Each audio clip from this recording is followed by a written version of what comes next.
Good afternoon. Today is Tuesday, March 21st. The time is 2:05 p.m. I call to order the Joint Utilities and Technology and Special Call Committee of the Whole meeting for Tuesday, March 21st.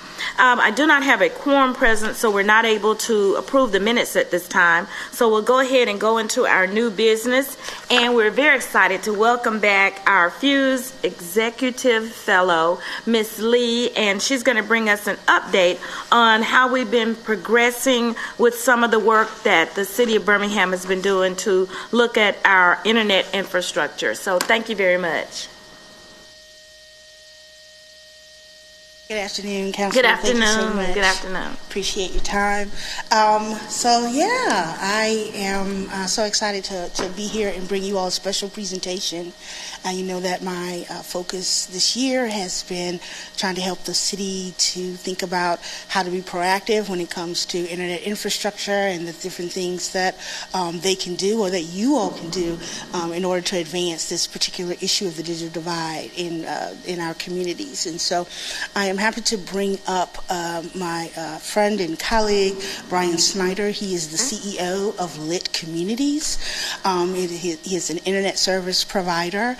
He's actually based here in Alabama, and I'm not going to talk too much because I'm going to let him introduce himself and all the great work that he's done. And he wants to come and basically present to you a very interesting business model around different ways that the councilors or the mayor can work with creating community-based infrastructure projects that will bring good, reliable, and affordable internet services to the citizens. So, I thank you very much. All right. Mr. Snyder.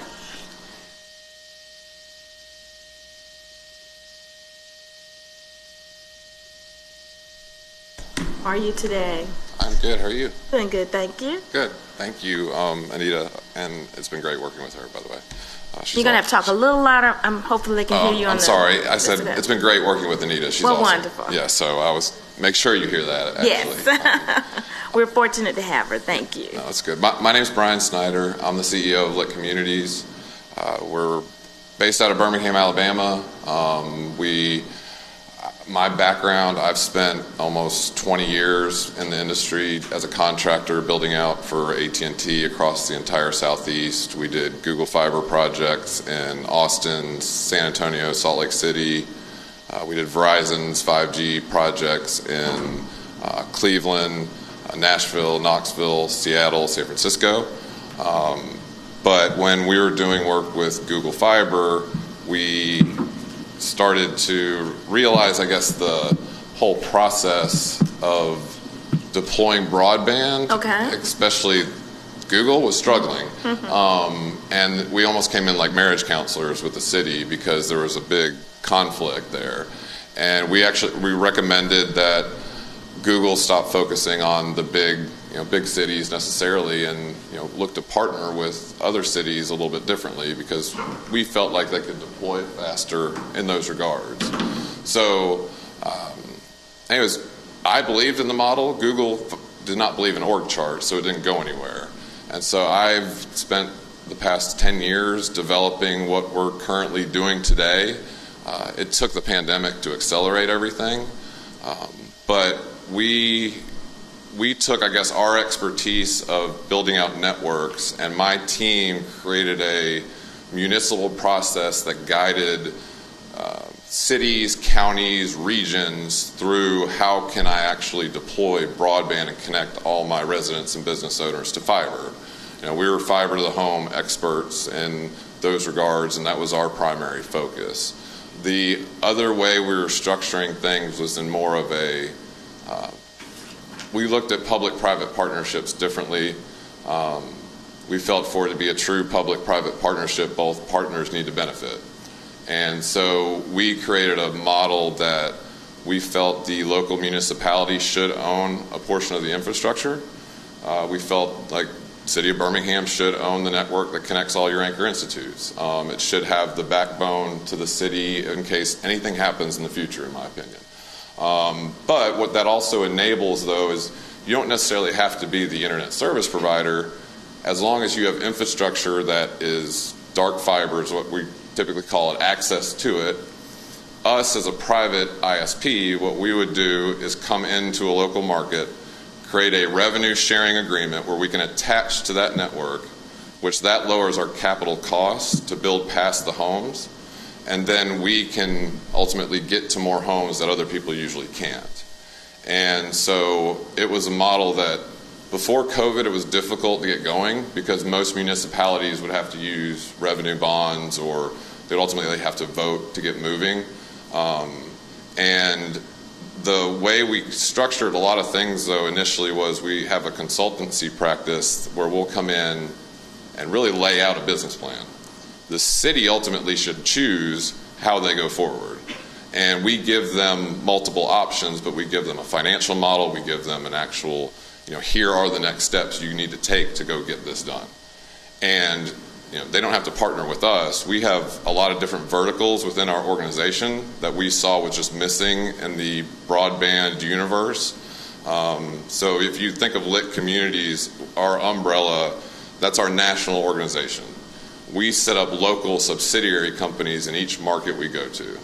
So our first market was Medina County, Ohio, and they have basically a middle mile network that goes all throughout the county. And it was the first market where I was able to kind of prove that your cost savings benefited that middle mile connectivity and partnership that I was talking about. So we created a partnership with the county, a revenue sharing plan with them. They did bonds back on their middle mile network back in 2013, and they were looking for a fiber to the home partner for years. And ultimately, we created Medina Fiber. It's a local ISP that hires local, trains local, for all the jobs that are going to be there. We're bringing contractors that are going to build the trenches and the right-of-way, but for your installers, your customer call center, your splicing technicians, those are going to be the positions that are going to be there long-term. So we create a workforce around that. So, for example, we started in a small area within the county. It was just a village of 1,200 people, but the residents were actually taking calls and the residents were doing some of the work. So even I think in some of the pictures, the presentation you have, everybody there is local that we trained and we focused on, because one of our verticals that we have is a workforce development program. We feel like that was crucial for us internally, but also for the partners that we were going to work with. So we created training programs, and we've done this with the City of New Orleans in the past for a design and engineering program. We've done it a lot internally, but we also have a digital equity and inclusion program as well that kind of ties into the workforce development program to an extent. And we have a lot of strategic partners that help us with that. We don't want to go into a city and say, we know all your problems. We want to just help educate to where you can take it and then go move forward. So I guess our model's different than a lot of folks. And even when we got asked, they said, the ISP is actually going to help with digital equity and inclusion. Are you stupid? Because typically that's looked frowned upon in a certain way because they're not going to build in those areas. I know exactly how they think. We were part of it from that scenario. But I think the way it can be done is different now. So COVID changed our model. When we thought revenue bonds would get it done, now there's ARPA funds. Now there's the Infrastructure Jobs Act that's going to be coming out. It puts the municipality in the opportunity to make a better decision. So my recommendation is more to look at very strategically who you partner with. I think there's a lot of different ways that you can do things. For example, I've had a very, very hard time as a company doing any work in the state of Alabama. We are different, so we're looked at a little bit differently from that side. But we have projects in Ohio, in York County, Pennsylvania, Brownsville, Texas. We're now in Michigan. We're going to be going to Gary, Indiana. And all of that revolves around looking at broadband as it's another utility and it's economic development driven. And so if you can focus on the local community doing it from that sense, and don't rely on the state, don't rely on the federal government. Like from that side, it's your grassroots movement and like what Anita's been working on and things like that. It takes a passionate community to get it done the right way. And my recommendation is whoever you work with, make sure they're doing it for the right interest from that side. And you can be successful. They can make money from the private side, and you can make money and benefit it from the public side and reinvest back into your community. So I kind of did not probably go through my presentation the exact way, but I covered a lot. Do y'all have any questions? Dr. Quinn? Yeah, absolutely. So it's ironic a little bit that you're talking to me, because we actually just got off of a call with our federal lobbying team in preparation for us going to the National League of Cities conference. However, I recall meeting with our federal lobbying team last year at the same time, and Jared Loldholt with Ice Miller specifically mentioning lit communities as a local stakeholder that we should talk to in reference to building out this type of infrastructure and taking advantage of the federal funding opportunities that are coming available. So, this is definitely something that I've seen an opportunity for in Birmingham, especially with regard to incentivizing technology sector employers to locate to areas of town that are, may not be desirable otherwise. But, if you can put good infrastructure there that, helps them run, operate their business better and efficiently, then that's a potential incentive. And, the city, it could potentially be a revenue source for the city. So all that to say that, I think this is something that we should be interested in, but I don't know anything about how to, get this off the ground. I also am curious about how you do this in an environment where there are a lot of other major stakeholders who are already present, in this sector, and how do you pull that off without necessarily being viewed as a competitor. So we could probably talk for a long time, yes. But well, for Ice Miller, we work with them, and they're our broadband law firm in every state we work in across the country. Actually, our president of consultancy came from Ice Miller, Lindsay Miller, just a huge broadband advocate for her entire career since she was at Ohio State. So love working with them.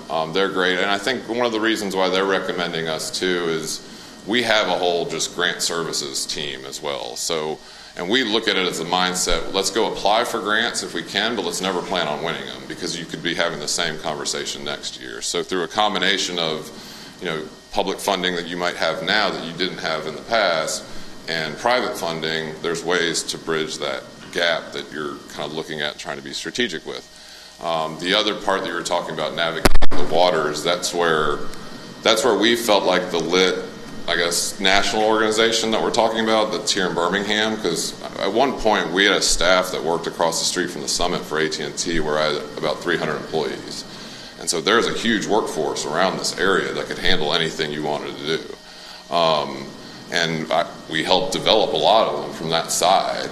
It's the thing I would like to see a lot more progress in my home state too. Like I got crappy internet where I live right now, and it sucks from that side. And I emailed my HOA, and I can't make any progress there either.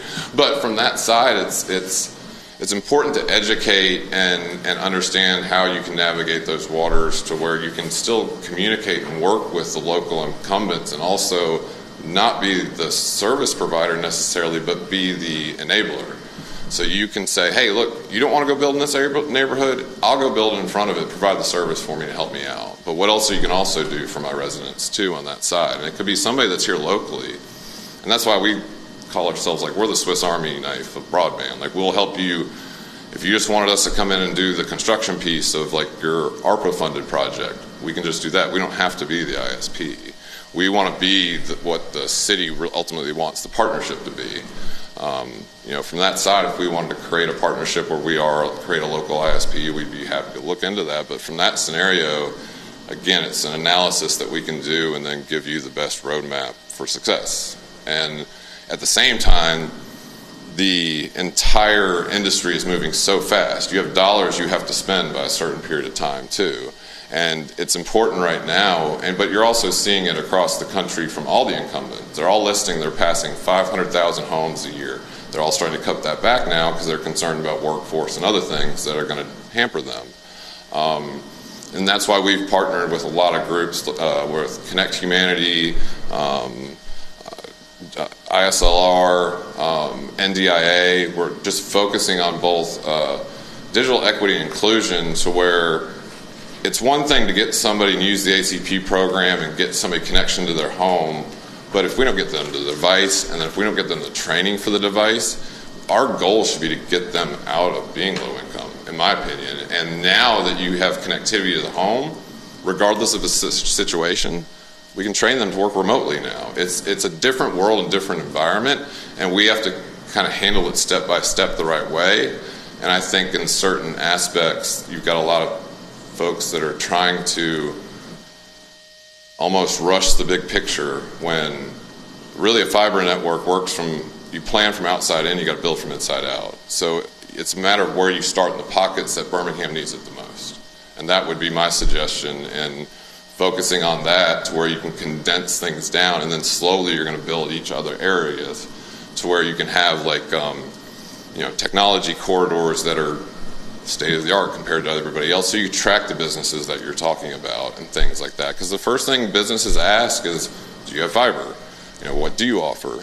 And that's what started in Medina County. So they did their middle mile network strictly. They weren't the service provider. They offered they went down the major corridors of the county, and any business that they were passing a certain distance, they would provide service to it. But that brought a lot of big businesses into town. The piece that was capping them off, though, was they needed a fiber to the home partner, because the next thing they heard, every business was like, this is awesome, you guys are great, but when are you going to get it to my house now? And so we're their fiber to the home partner now, completing their project. And at the end of the day, they were very transparent to us. They're like, what do you want? They're like, we want all our residents covered with fiber. And then after that, after 10 years, our job's done.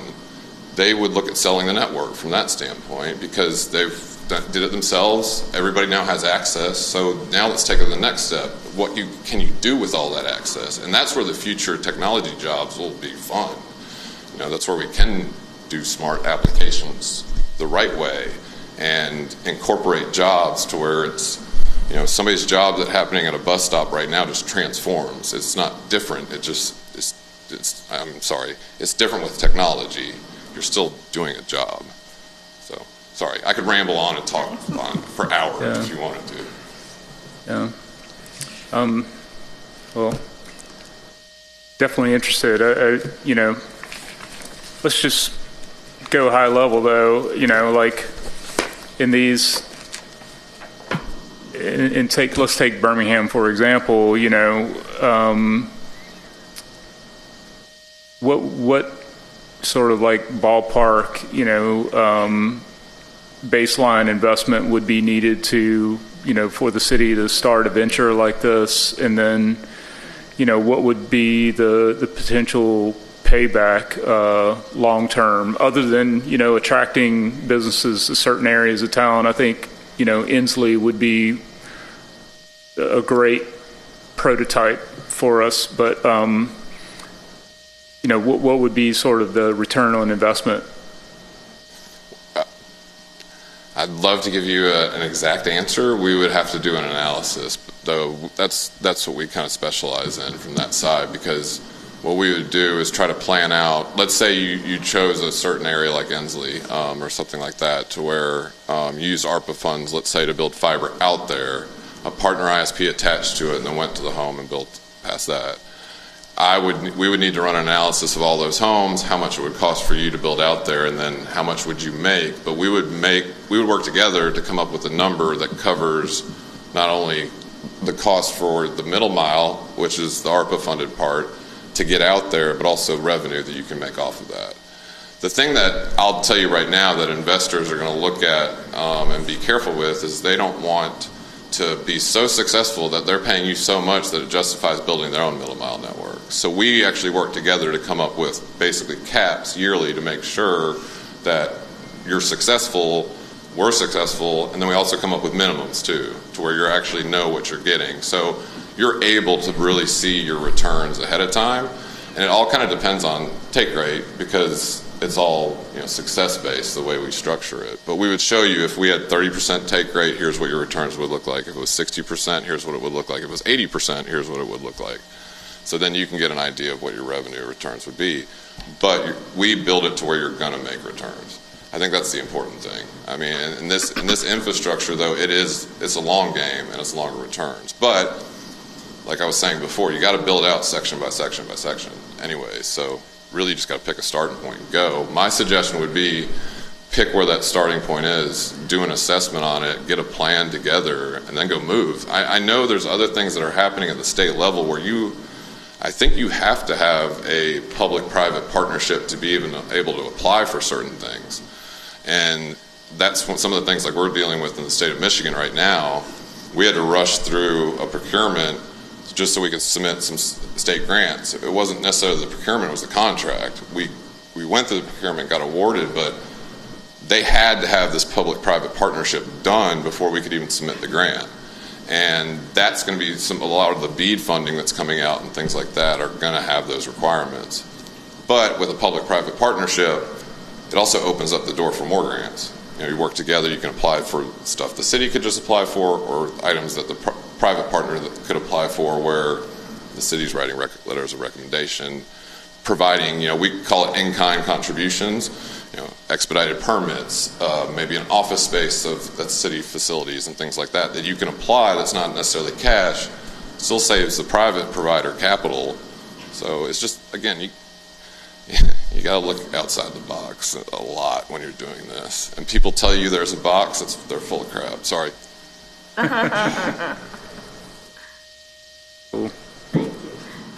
Thank you, Mr. Snyder, and thank you, Councilor Quinn, for asking those questions. We did have an opportunity yesterday, and I want to thank you, Ms. Lee, because one of the things you had said when we met in January, you were going to, part of your role was to bring us more information about these type of internet infrastructure projects. So thank you for bringing this in front of us. We did have an interesting, we didn't necessarily have a conversation with Katie Britt yesterday, but she did speak at a meeting yesterday, and her goal is this type of infrastructure. She said, and something that stayed with me, she doesn't want any mother having to drive up to a McDonald's parking lot to try to get that type of access for her children. So it looks as if one of her goals would be to expand this, and not only from a rural perspective, but I keep saying urban. People think we're there, and we're not always there. Right. Anything to add on that, Kevin? Yeah, I mean, if you look at the conversation from the state of Alabama, there's definitely a lot of people talking about, expanding broadband access, but, the city of Birmingham doesn't feature in any of those conversations. And I'm sure, there are lots of small communities throughout the state of Alabama that need, broadband access. But nobody should be under the illusion that, Birmingham's got it all. As you stated, when the pandemic hit, we experienced a great deal of problems. But then there's the other flip side, of using this type of infrastructure as an incentive to drive investment in certain parts of town, and also creating additional revenue stream for the city of Birmingham that is, sustainable over decades. So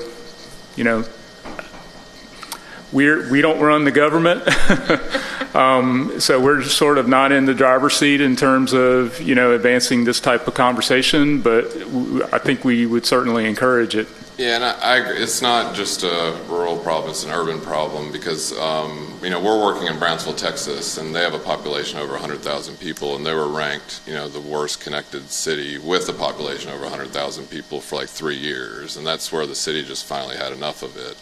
And kudos to them for kind of taking it under their own hands. But it's the same problem in big cities and little cities, the way we look at it too. It's just you got to identify where. And there should be to me, and overbuilding of fiber shouldn't happen until everybody's covered with fiber first. And then you can overbuild and have competition in that sense. Let's get it to everybody first. And so, anyways, thank you for the opportunity. This is great. I just wanted to continue to make the comment as you guys are trying to wrap around your mind around all of this information. So as I've been, informing the city since I've been here, is that this, like I said, this investment is awesome. It is great. It is a great down payment. Folks like me in the digital equity community we're like dancing in the streets.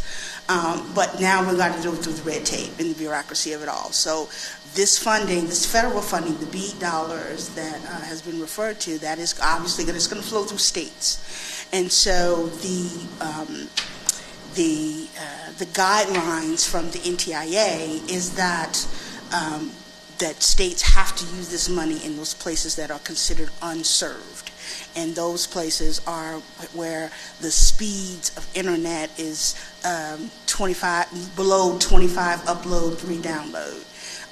And so Birmingham is not considered unserved; it's considered underserved, right? And so if there's any funding left over from the unserved populations, then they may do underserved, and then they, can do anchor institutions. So that's kind of like the hierarchy.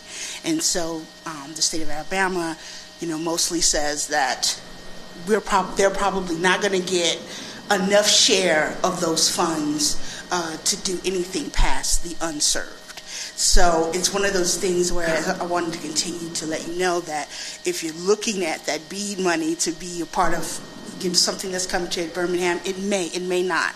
Just got an email saying that there's an additional $400,000 from the USDA Reconnect that is coming on top of broadband, and of course, hopefully that can put a little topping on the BEAD funding for the state of Alabama, so they can use that. My hope is that they would use that, including the $200 billion that they got from the U.S. Capitol, more on those rural areas. And so that there's a possibility there may be some BEAD funding left over for underserved areas like Birmingham. But once again, we can't hope on that. Not to mention, as I've stated previously, all this funding is great, but it'll be 2025, possibly 2026, before any of that money hits the pockets of whoever is going to do the construction and shovels hit the ground. And so that's years of time that we can't allow our citizens to be without. So I'm thinking we got to be proactive. We have to think outside the box, as Brian has said, to find those opportunities. There are other opportunities, other places to get funding, but there needs to be some sort of level of political power or even initiative from the city to dedicate some time to locating what that is and working with organizations like LIT that has a whole grants team that will try to find those opportunities. And then, of course, starting with a pilot project would be great. Thank you. Yeah, so in response to that, does the administration side of city government is there, a group working on this apart from yourself? No, sir. That was going to be my same question, because I know one of the things you had left us with back in January was a suggestion of a digital equity coalition. Oh yeah, a digital equity officer. somewhere. If it's not going to be in the city, then somewhere that would be needed that can work on it and dedicate it. I am planning a digital equity summit, partially sponsored by LIT, on April 6th, where I'm hoping to bring in those leaders and industry leaders together. I'll certainly email you the invite to that. And the goal of that would be, one, to educate like I've been doing and we've been doing with you guys, so they can get a good understanding. But the goal would be to let's go ahead and build a digital equity coalition for Birmingham that can focus on this issue from cross-sectional leaders who are decision makers, funders. You know, we can get the philanthropic involved. Banks that have to do CRA investments, they can actually contribute to a digital equity project, and actually that will be a credit towards their investments. There's so many different opportunities, but like I said, it has to be a concentrated effort. So, thank you. Hope I answer your question. We do have an opportunity. We'll be in D.C., have an opportunity to talk with legislators, as well as we'll be working on several advocacy groups to try to start these conversations. And so I just want to know, do you know, has the state, did the state, I'm assuming the city hasn't, but when we start talking about a digital equity plan, do you know if there's a plan that exists for our state that would kind of give us some guidance on what maybe our state is asking for? So the state, ADECA is the digital expansion team is where all this broadband things will live and breathe. Back in 2021, the digital expansion team put out a digital equity plan. Okay. However, with this BEAD funding, they are required to create a state digital equity plan. They're required. If they're even going to try to get any of this funding, they're required to create, and they are in that process now. They were given, all of the states around the country were given between $5 to $6 million of planning money, and that was all distributed last fall. Now that that's all distributed, the clock is ticking. They have about a year, 270 days, to produce a plan to present to the NTIA in order to get approval for their first round of dollars.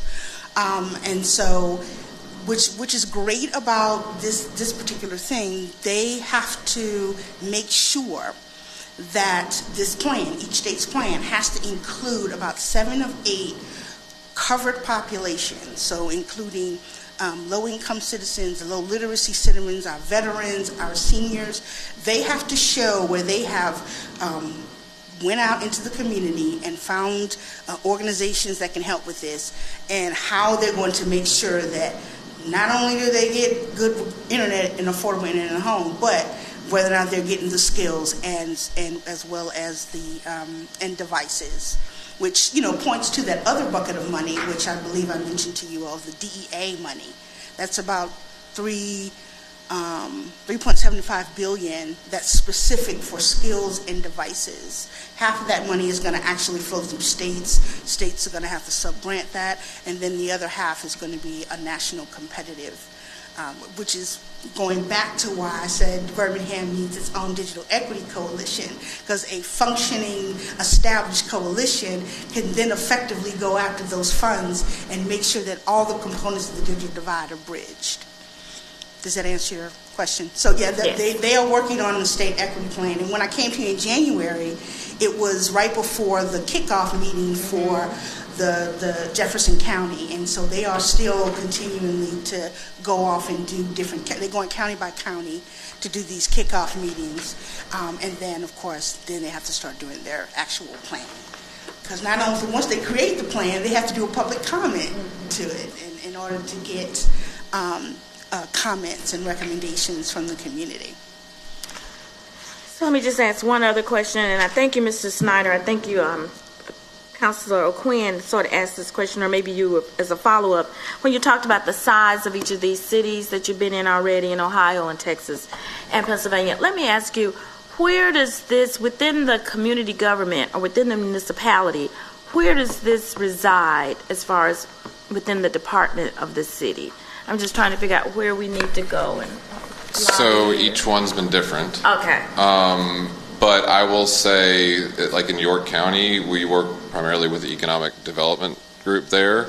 And that's kind of duh, because you were talking about economic incentives yes, for people. Okay, thanks. But in Brownsville's a little bit different because they're the electric provider as well, so they own the utility poles, so they were very heavily involved in the process as well as stakeholders. But city planners, just because there's a lot of joint build opportunities you can do as well. That's where we recommend creating some dig once ordinances and things like that, because you are going to have a lot of people tearing up your right of ways and things, and if you put in a spare conduit, then they can just pull it through that conduit. It would save us money from the private side too, and then you can just use spare conduit as revenue.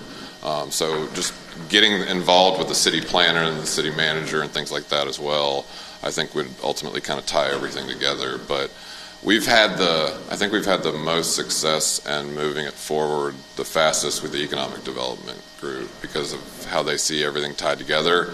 And then once we complete the work, it's more having individual meetings, not only with like council or something like that, but also with your major business stakeholders within the community too. You want their feedback as well, because it's very, very important to make sure what are they missing, what would they like as well to this. So in smaller groups, a lot of people feel more comfortable asking questions that they might feel dumb in a bigger group, in that scenario. But from that side, that's where we help everybody answer the questions so you're comfortable when you're making the final decision.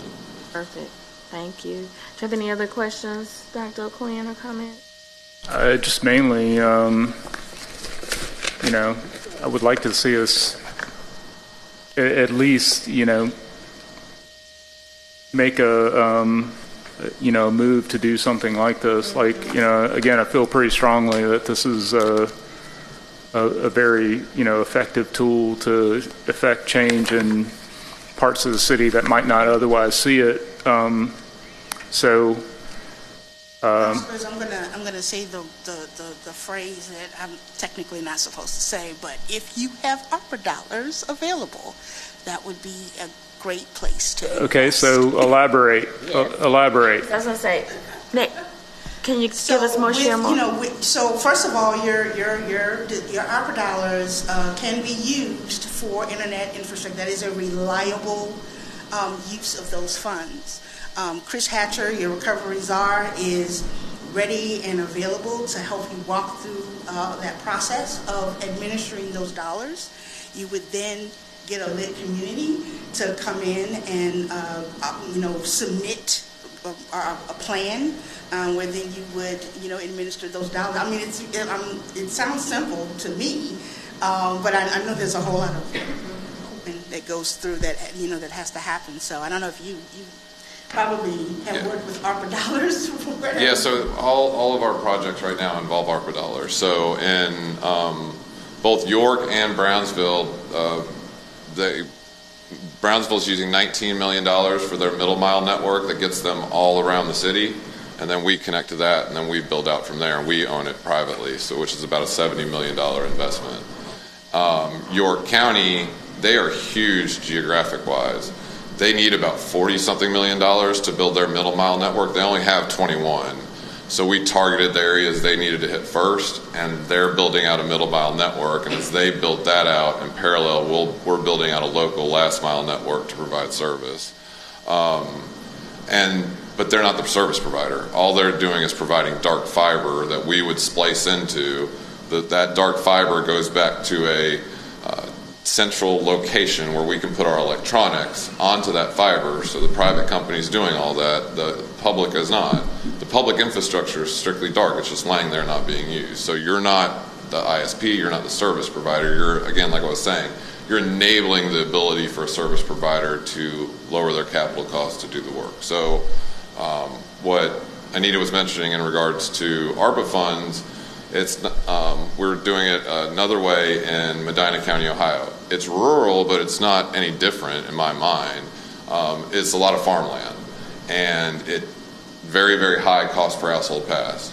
So they use their ARPA dollars that they were getting because we were providing private funding for everywhere else. They built past all those farms, and now we're going to be working on like smart agriculture projects and things like that too. So Medina County just used their ARPA funds kind of in a different way because they were already ahead of, they had middle mile fiber already built. But you can still do that to another area where you could build fiber all around a community and somebody attaches to that, and then you create that revenue success fee because you enabled them to get past those homes and have access to all those customers that, as a smaller ISP like us, even though we've done big work and we want to be a big company, we consider every ISP we set up as small from that side, and then you got to grow the right way. So, when you throw out those kinds of numbers, 40 million, 70 million, that's like for full scale construction, right? Okay, so let's step back and say, we just found out about this, and most of our ARPA funds, that were allocated to the city of Birmingham are already committed to projects.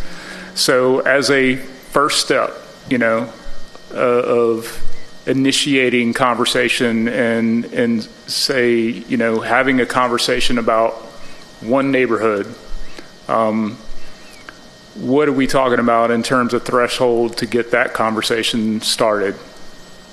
I would say the simplest way is, like I said, Chris Hatcher is on board in assisting you. You have a colleague that is actually doing a small infrastructure project and using his discretionary ARPA funds. So whenever you're ready to, obviously we go through Chris and because obviously the first thing is identifying the place where you want to start. And then Brian is going to go in and do the asset mapping and cool things with drones and stuff like that to figure out where's the best place to plug this or plug that. And they'll also reach out to probably like the Alabama Powers who have, and it would just kind of flow right in there. If there's going to be, I guess at a point, if you don't need right-of-ways and things of that nature, then we, have to come back in front of the full board and get those types of things. But the first steps probably would be identifying that neighborhood, getting with, like I said, Chris Hatcher to, figure out what you have, funds you have available to move forward, and then let's start the asset mapping process. So awesome. That he can then come and bring you, okay, this is how much it's going to cost. What can you provide? Where can we go get funding from other place and start from there? I hope that answers your question. Yes, it does. I know who to go talk to now. So, all right, awesome. Well, we do thank you for bringing us this information, both of you, and I appreciate you, Ms. Lee, for continuing to keep us abreast of how this project is going and your fellowship is going. It's an executive fellow here with us. I will say that my fellowship is ending at the end of April, but the Digital Equity Summit is my capstone project that I'm very proud of. And so okay. I'll make sure that you all, the full council, gets information about that and perfect. Can join us. Well, we do appreciate the work you've done, and if you will give us that information regarding that final program, that would be great. Absolutely. And Mr. Snyder, again, thank you. You just sort of helped us with conversation we'd already had where lit communities have been mentioned to us, so thank you. Great. Thank you very for your much. time. All right, thank you. At this time, I would like to go back to the approval of the minutes. I didn't have a form at first, Dr. O'Quinn, so we have the minutes of January 17th before us for approval. All right, I'll motion to approve the minutes as written. Second, all those in favor will say aye. Thank you. So those minutes of January 17th are approved. We do not have our round robin by our providers today, but we will have those scheduled for our next committee meeting. And don't see what our next meeting is. Zola, if you'll help me out here. I think we had it on there. April 18th. April 18th. All right, and so we'll be here April 18th at 2:00 p.m. Thank you very much. It's going to be a busy afternoon. It sure will be. A motion for adjournment. So moved. Second. We adjourn. Thank you. Thank you very much.